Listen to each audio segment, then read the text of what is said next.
Estamos en De Palabra en Palabra. Muy buen día, Polonia. Oh, buenos días, Neftalí. ¿Cómo amaneciste con ese temblor? Bien, no En, pasa nada. en el Dormí árbol en donde el árbol. duermes no se mueve. Suele confundirse con Corriente un de aire. aire fuerte. Ok. ¿Y Tsuri Molina, cómo te va? Bien, ¿Cómo te bien, fue bien. de susto? ¿Estabas dormida? Yo creo que sí, Sí. porque Oh, yo salí corriendo de mi casa. ¿a Bueno, poco? pues sí, el temblor estuvo bastante duro. Hoy comenzamos con un poema, un soneto de Shakespeare. Espléndidos sonetos. Tu juventud y tu frivolidad, según algunos, son fuente de tu encanto o tus defectos, y te aman por tu mocedad y simpatía, porque tus defectos en encanto transformas. Así como la joya más joven cobra valor en los dedos de una reina, se mudan tus errores en verdades y por cosa legítima te precian.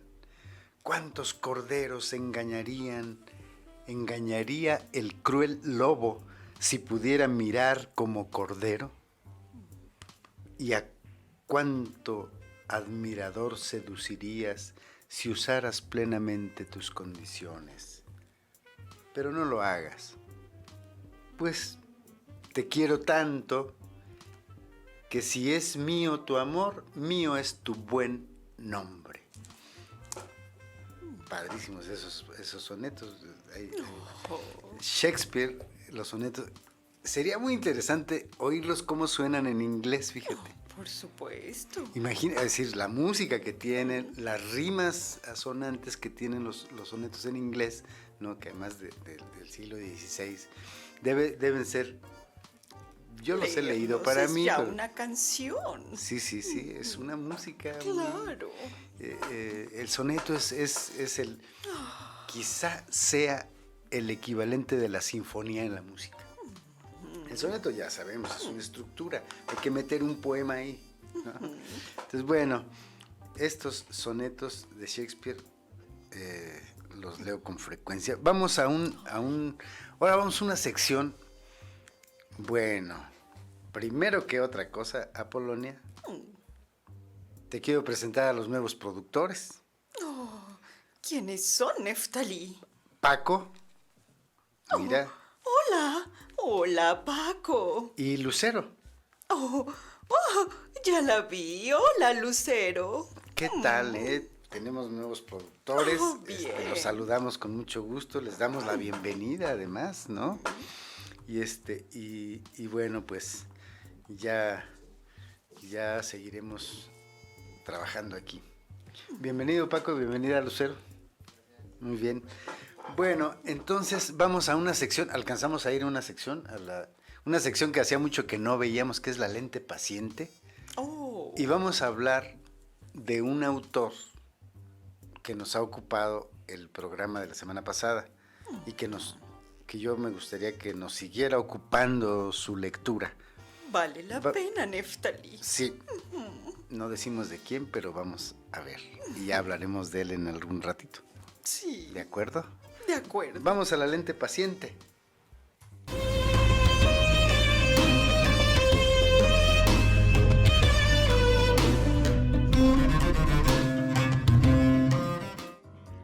Javier Marías es un escritor que en los renglones de la literatura de habla española contemporánea es ya uno de los infaltables autores de la narrativa de la actualidad, y es seguro que lo que sobre la escritura de sus novelas ha dicho será importante para sus lectores y para los que escriben. Javier Marías ha dicho sobre la labor de escribir una de sus novelas, la primera que publicara. Él dice: al escribir mi primera novela publicada en 1989, Todas las almas, me encontré con una situación que era completamente nueva para mí como autor. Es decir, que una se me había presentado en ninguna de las 5 que había escrito con anterioridad. En esta novela, el lugar en que transcurría la acción era la ciudad de Oxford, en la que yo, como el narrador y el protagonista, había pasado 2 años recientemente. Estaba escrita en primera persona y de esa primera persona no puede decirse que no hubiera un parcial antecedente en las cartas que yo mismo había escrito a mis amigos de España durante mi permanencia en Inglaterra. Ese narrador ocupa el mismo cargo o puesto que yo ocupé entonces, y no puedo negar que vivía en una casa idéntica a la que yo habité. Algunos personajes del libro tienen algo en común con otras personas que yo conocí en Oxford, aunque ninguna de estas personas esté retratada en todas las almas, es decir, que sea identificada.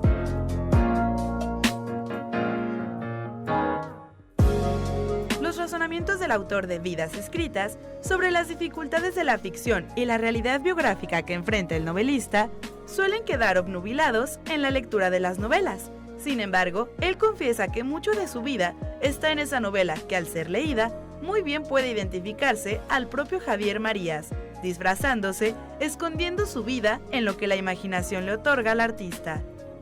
Marías dice: "No se me escapa que este tipo de mezclas entre lo vivido o conocido y lo imaginado o inventado no tiene nada de particular. Es más, seguramente es la base misma de las novelas que son y han sido".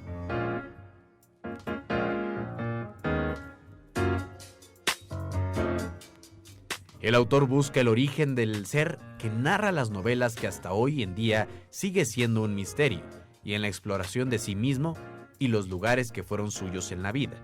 Está a la raíz de la ficción de una novela que puede leerse como una imagen del hombre contemporáneo, y continúa diciendo: "Lo cierto es que una vez establecida para mí mismo el autor esa separación o distinción entre autor y narrador, me sentí libre, no solo de prestarle al español mi propia voz o dicción habitual por escrito, sino que, además, me permití disfrazarlo de mí mismo, al menos en lo más accesorio, en lo más secundario".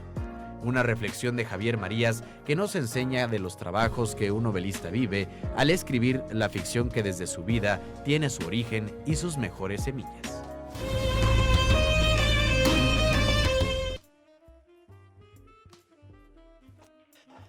Javier Marías, nada menos y nada más que, bueno, como sabemos, hace 2 semanas acaba de fallecer. Y bueno,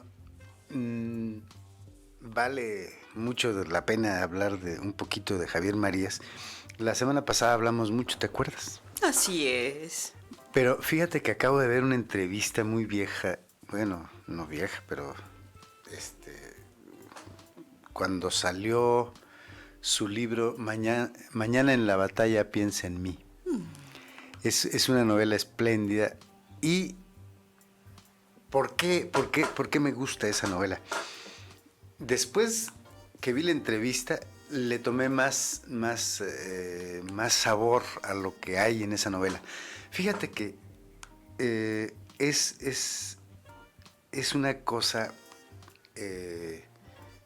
que tiene que ver mucho con el engaño. El engaño. Y finalmente, ese punto de vista que tiene Javier Marías sobre el engaño es muy interesante, porque dice, finalmente todos se engañan, todos engañamos, todos somos engañados, porque engañar también es omitir cosas, no decirlas, pero también se pregunta, ¿para qué saberlo todo? ¿No?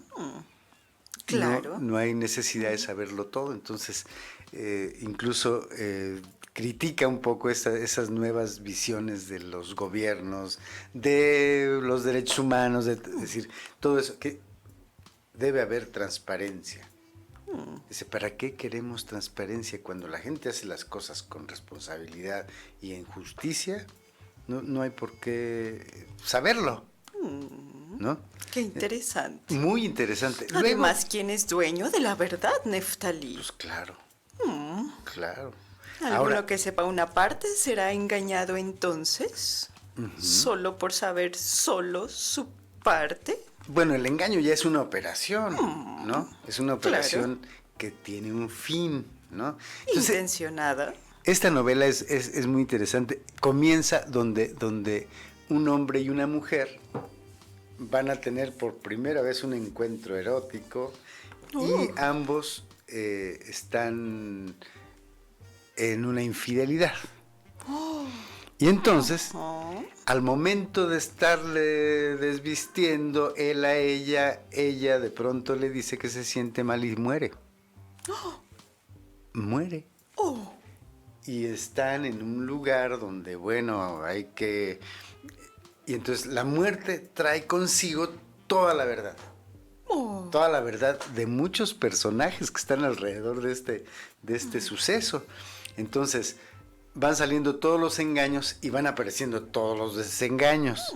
Entonces, más o menos por ahí va la novela. Es muy, muy interesante. Hay una escena donde el hombre que muere con esta mujer en sus brazos, ¿no? Que así empieza la novela, tiene que hablar con el marido de ella, de la muerta, ¿no? Entonces, en fin, es una novela muy, muy interesante que hurga muy al fondo del alma, ¿no?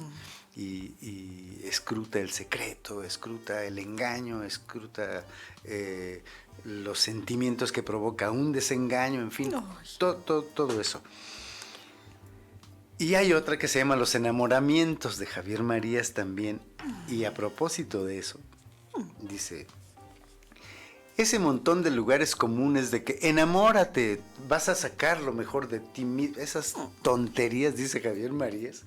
Dice, realmente, enamorarse, el enamorado puede ser un monstruo.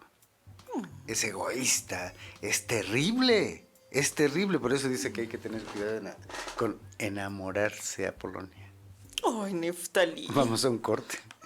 Y ahorita seguimos hablando de quién se enamora de quién. Oh, qué sentimiento tan peligroso. Muy peligroso, estoy Ay. totalmente de acuerdo. Entonces, bueno, regresamos.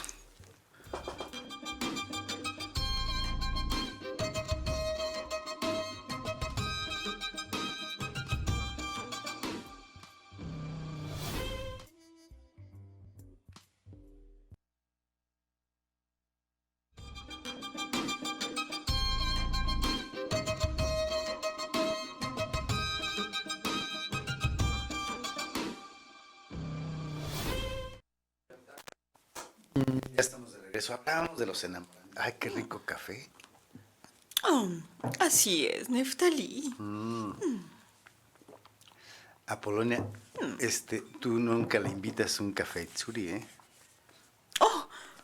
Oh, Neftalí, es que es un poco difícil que ella esté tomando café. Ah, bueno. Ella tiene que esperar siempre un poco hasta que terminemos. Ok, ni modo, bueno, le invitaremos doble.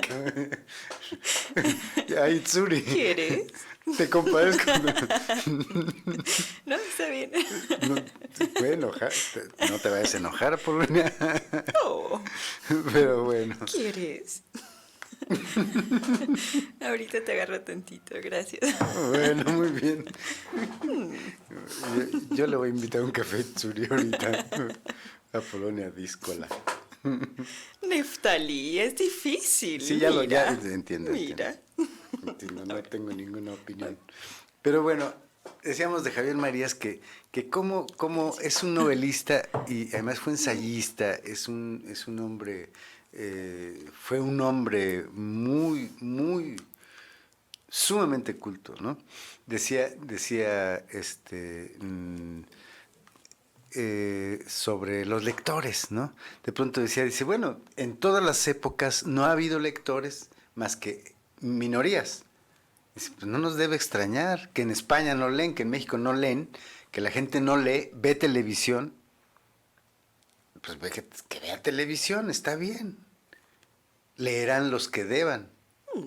Esa opinión me gustó mucho porque dice, mira, en otra época cuando no había televisión, esas cantidades de gente que nada más ve televisión y sus historias y su vida está ahí, no veían televisión, pero jugaban billar, jugaban otra cosa, hacían otra cosa que no era leer. Entonces, pero ahí yo estoy un poco en desacuerdo porque creo que en el siglo XIX, por ejemplo, por poner un ejemplo, que es un siglo que a mí me gusta y que yo lo he observado, creo que la gente leía más. porque había más lectores, pese a que la producción de libros pues era muy, muy, muy pequeña. También las poblaciones en Europa eran muy... y la gente leía más, ¿no? Hablo de Europa. En México es otra circunstancia, es otra cosa que habría que analizar también.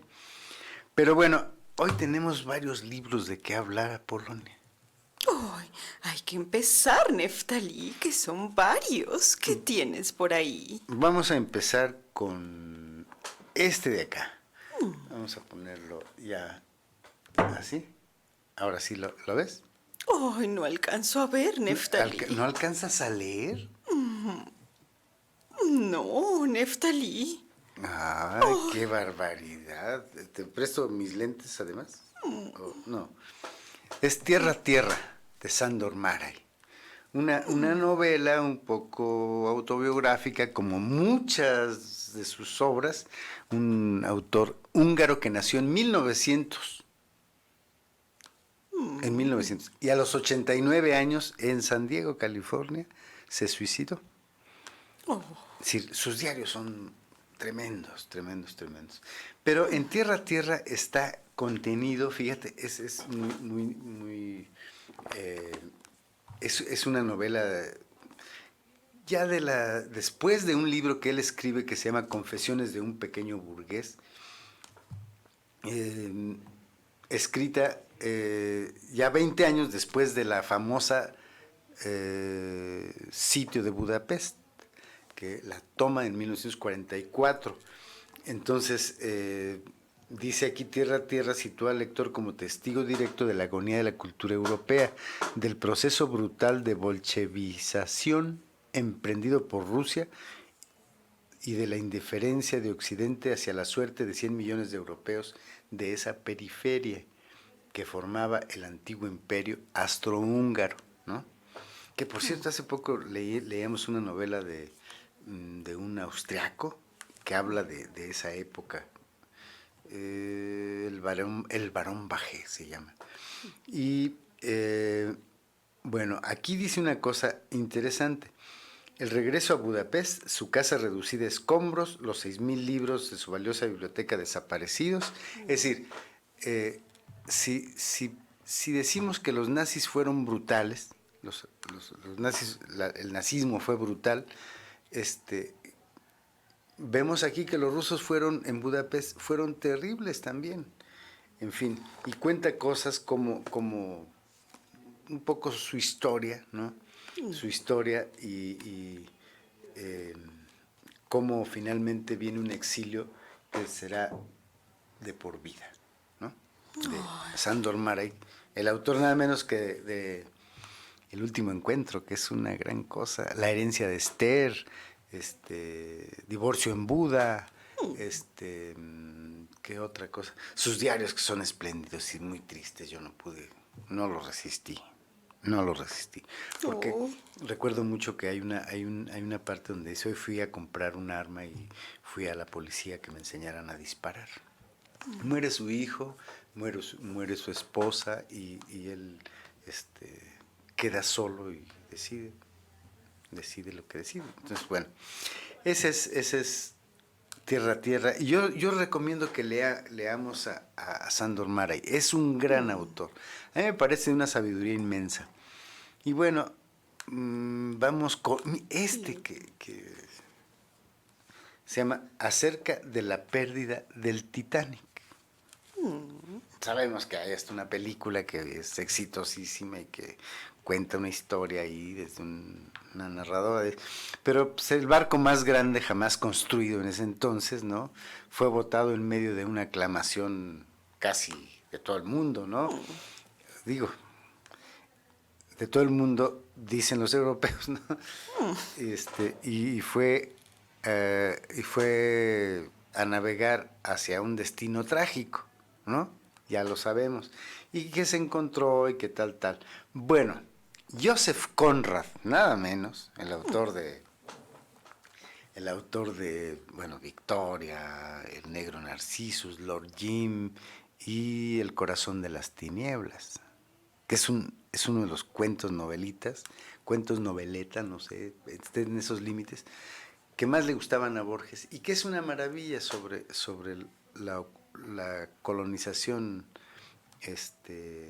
en África, ¿no? Y bueno, es una gran novela. Luego, entonces, Konrad, este autor, que es un autor polaco, hecho inglés, alguna vez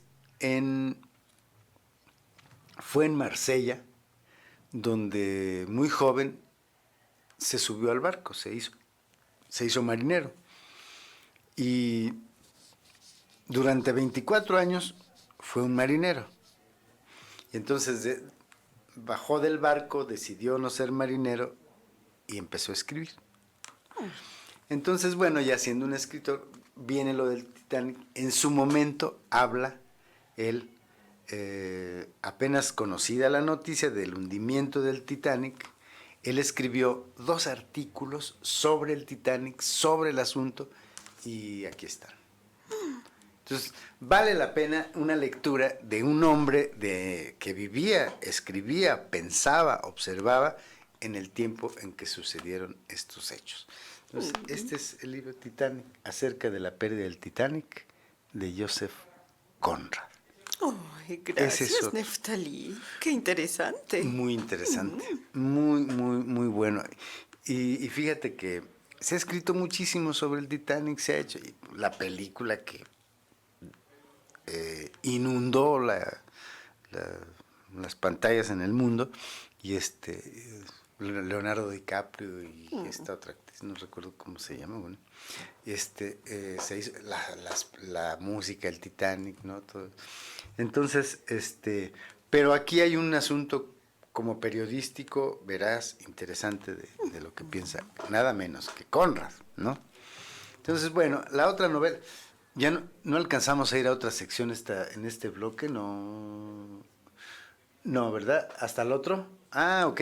Entonces hablemos de esta otra novela, de un premio Nobel. Fíjate que... ¿Quién es, Neftalí? J.M. Coetzee. Él es de Sudáfrica, fíjate. Nada más que estaba tratando aquí, no sé si dice en qué año nació, es que más bien no encontré el año en el que él nació, pero bueno, él vive ahora todavía. Ah, mira, en 1940 nació, en la ciudad del Cabo, en Sudáfrica, el 9 de febrero de 1940. Es un novelista. Por cierto, fíjate que acabo de leer un libro de las cartas entre Seamus Heaney, el poeta irlandés, que a mí me gusta mucho, que además vino a Morelia en 1981 y es premio Nobel, ¿no? Ya murió hace 2 años. Y Coetzee, un libro de cartas por correo electrónico. ¿Ves? Vaya que los medios han cambiado, Neftalí. Sí, sí. Ese libro es muy interesante porque bueno, son 2 escritores importantísimos, ¿no? Fíjate que él desde 74 publicó un libro y tiene otra novela que se llama Esperando a los bárbaros. Muy, muy buena. Ya a principios de los 80, vamos a un corte. Lucero y Paco nos están invitando a irnos a tomar un cafecito. Bueno, regresamos después y seguimos hablando de Coetzee. Vamos.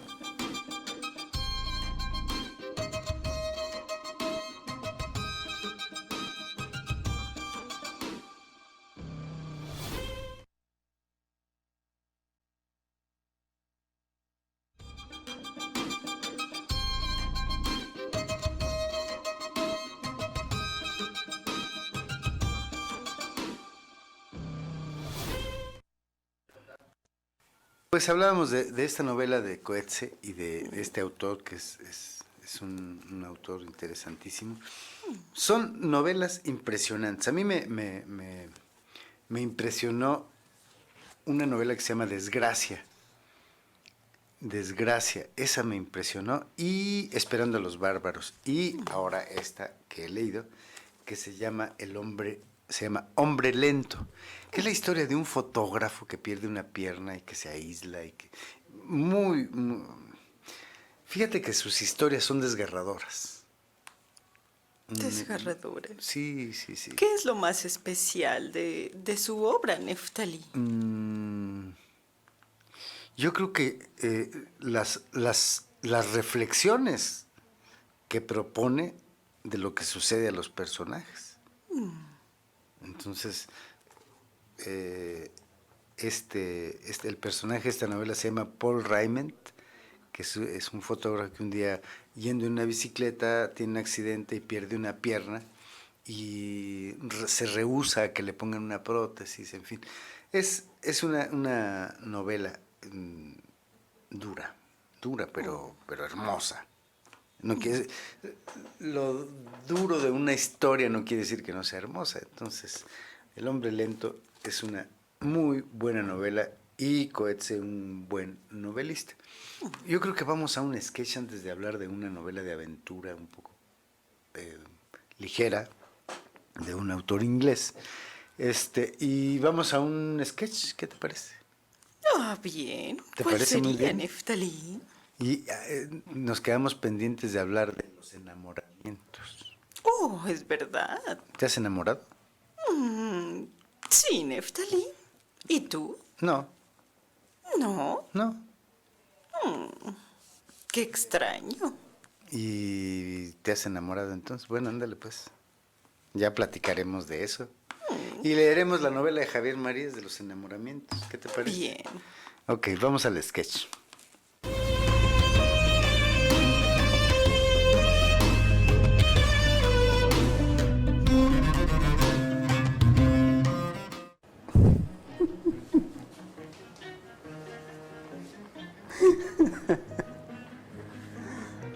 ¿De qué te ríes, querido?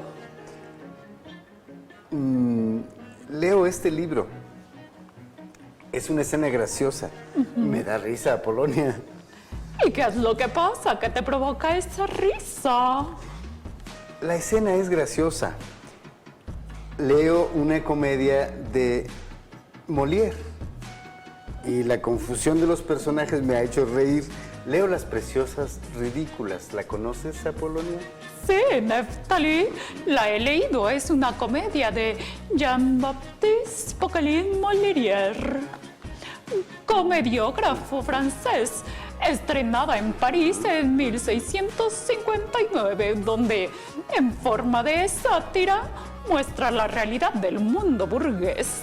Esta sociedad construida en base a las apariencias y a la mayor valoración de los bienes materiales sobre los espirituales.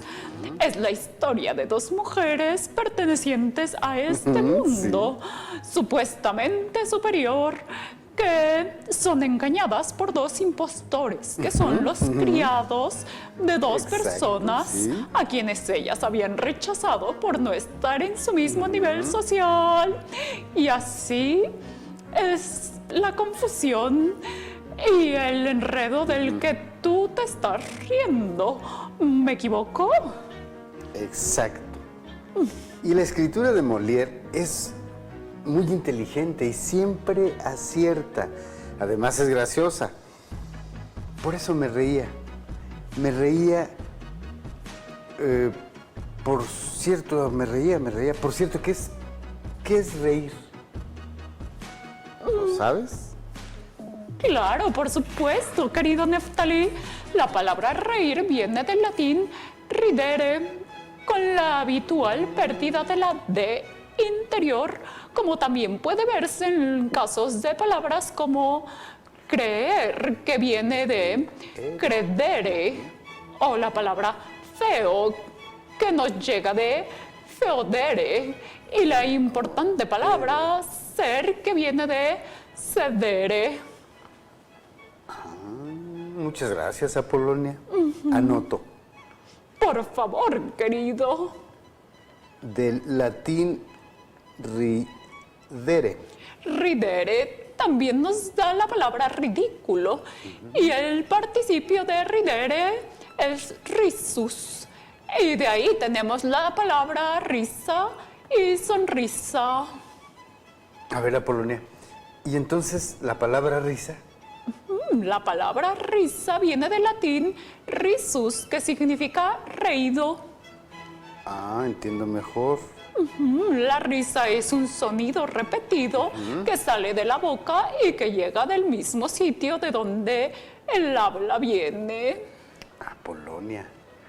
Pero la risa es... Así es, Neftalí. La risa y el humor como tema de estudio presenta el problema de que puede abordarse desde muchas perspectivas y muchos campos. Medicina, ciencias biológicas, psicología, ciencias humanas, y han proliferado teorías, algunas contradictorias, pero también varían por las ideologías y creencias.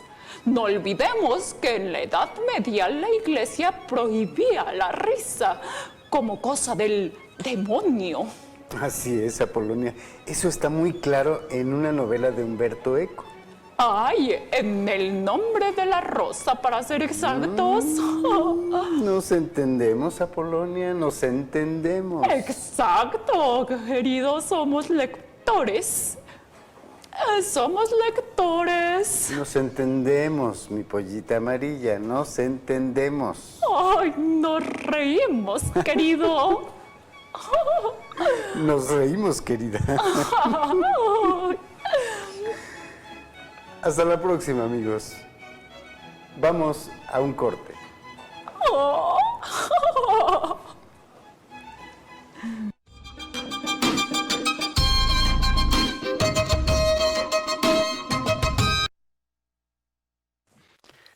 Ya estamos de regreso.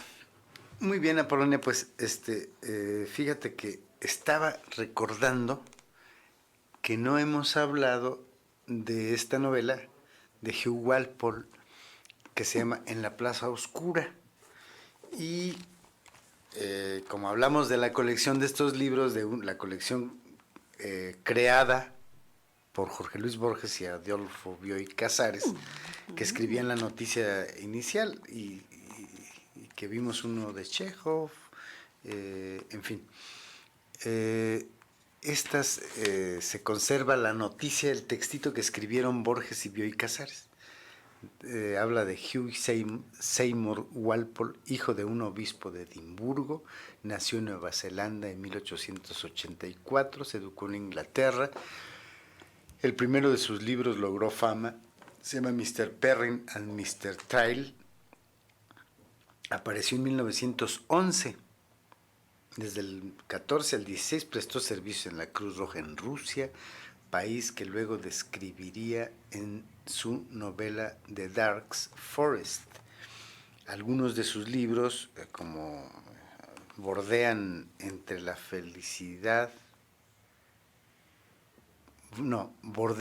con felicidad el tema fantástico. Esta novela, que la recién leí, dice la contraportada, que también, bueno, es bajo la supervisión de Borges, ¿no?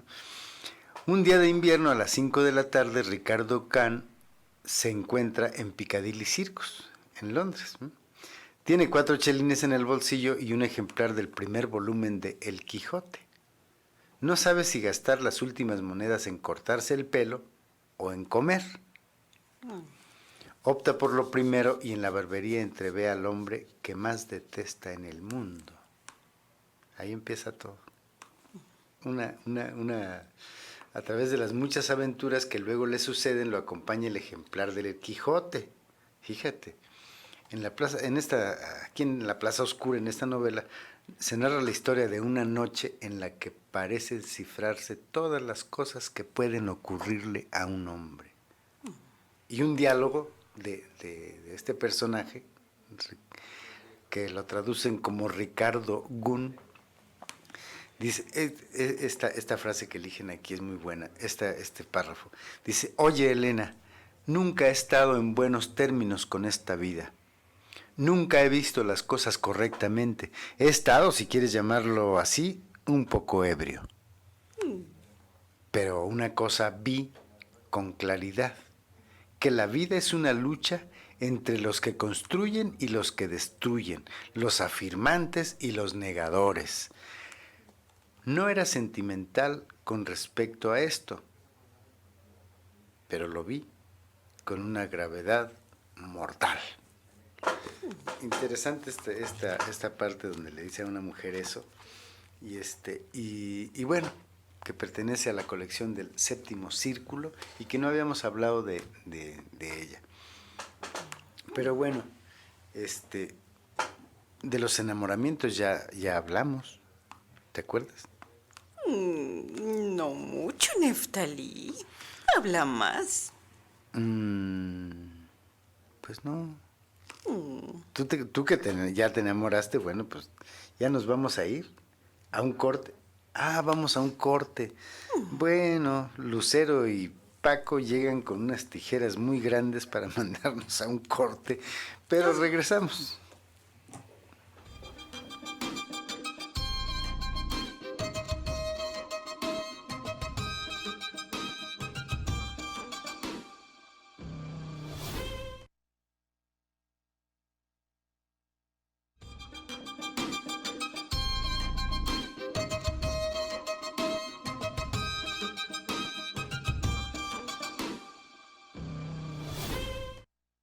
Ya estamos de nuevo al aire y hablemos del otro libro. Este se llama Sally y la sombra del norte. Tiene una... Fíjate que es de una editorial, Ediciones Urano, de una editorial de la que no habíamos hablado de ningún libro. Umbriel se llama la editorial y la empresa es Ediciones Urano. Entonces es una novela muy curiosa. No es muy común en lengua española, dice, pero el autor es muy popular en literatura para niños, para adolescentes y novelas de aventura. Y esta es, fíjate lo que dice la contraportada, Polonia, mira, dice, en Londres victoriano, las estrafalarias oficinas de Lockhart y Garland, socios, amigos y mucho más, bullen de frenética actividad. Mientras Jim Taylor, el aventurero, intenta ayudar a un asustado mago a desaparecer por un tiempo. Fred Garland, el fotógrafo, estudia la forma de captar en imágenes una fraudulenta sesión de espiritismo. Pero la misión más difícil es sin duda la de Sally Lockhart, intrépida asesora financiera. Ella sola se enfrentará a un hombre que constituye una terrible amenaza para la humanidad. Sally Lockhart, la sagaz protagonista de esta novela de aventuras que nos traslada a la Inglaterra del siglo XIX, adivinará las intenciones de esta maléfica sombra del norte y conseguirá detener su avance. ¿Pero a qué precio? Eso dice la contraportada de este libro. Una emocionante novela de amor, amistad y aventura. Novela ligera. Para jóvenes, dices. Puede funcionar para jóvenes muy bien, fíjate. Yo creo que es una novela publicada en 1986, entre 86 y 88. La traducción fue hasta 2002 por esta Ediciones Urano. Y aquí hay una pequeña noticia del autor, que es importante que sepamos quién es, ¿no? Phil Pullman. Es un autor aclamado tanto entre el público joven como por lectores adultos. Nació en 1946 en Norwich, Gran Bretaña. Tuvo una niñez muy viajera, ya entiendo. Ya que su padre era miembro de las Fuerzas Armadas, durante años fue profesor de inglés de Oxford, hasta que abandonó la enseñanza para dedicarse a la creación literaria. Ha sido el primer autor de literatura infantil y juvenil que ha ganado el prestigioso premio Whitbread al mejor libro del año por el último título de la trilogía Luces del Norte. En fin, es un escritor muy leído. Es un autor, dice aquí, inagotable. Y además de esta trilogía, que seguramente debe ser, esta novela debe ser parte de una trilogía, que Las Luces del Norte, y esta debe ser Sombra del Norte, ¿no? El personaje es joven, valiente, emprendedora, poco convencional, pero vive un mundo muy rígido. En fin, hay otras aventuras de Sally y el tigre en el pozo. Luego Sally y la princesa de Ojalata. Qué padre título ese, ¿no? Sí, que fueron publicados en 2003 por esta misma editorial, Umbriel. Muy bien, pues recomendamos. No sé si será fácil conseguirlo, pero bueno, pues hay que intentarlo. Esta novela también de Hugh Walpole vale la pena darle una leída. Bien. La fantasía está inserta en esta historia de una manera muy, muy, muy interesante. A ver, ¿qué hago? ¿Me corto el pelo o cómo?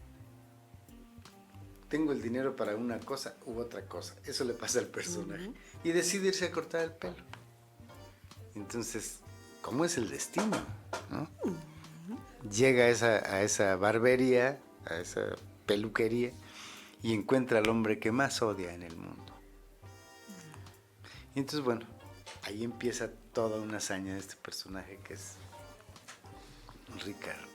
Ricardo Gon.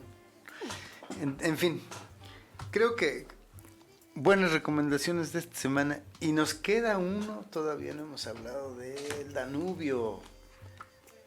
Aprovechemos, porque El Danubio de Claudio Magris es una novela, hijos. Cuéntame. Buenísima. A mí me gustó muchísimo. El Danubio, sabemos que es el río, ¿no? Es un viaje que va narrando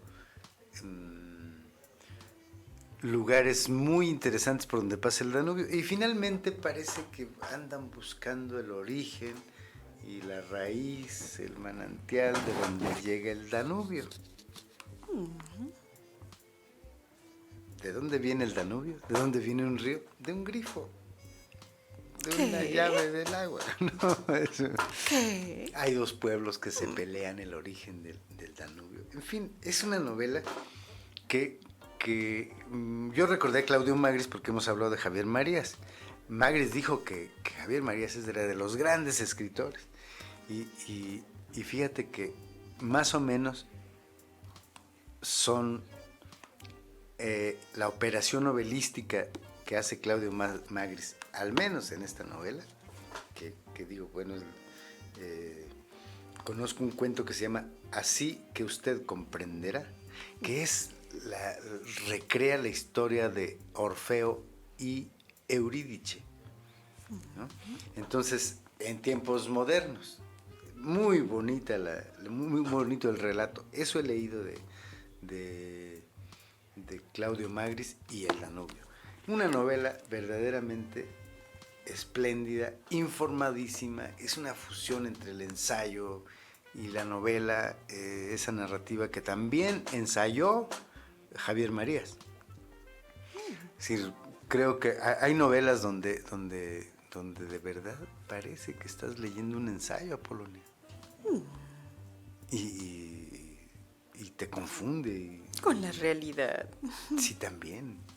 Es decir, lo que hizo Javier Marías a mí me parece un estilo muy, muy propio, muy suyo, muy nuevo, muy, muy, muy interesante. Que a mí me deslumbraban sus columnas. Sus columnas, Zona de Fantasmas, una columna así se llamaba.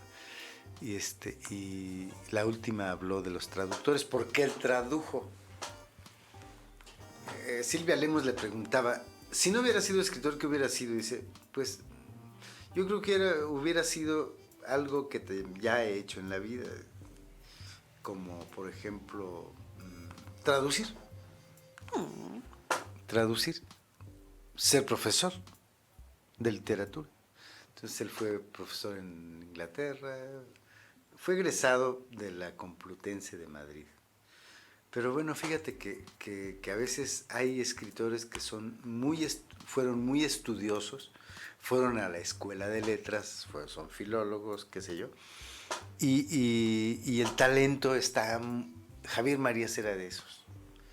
Es decir, no les hace falta, no hace falta una escuela, es decir, hay un talento natural del artista, tú lo sabes, ¿no?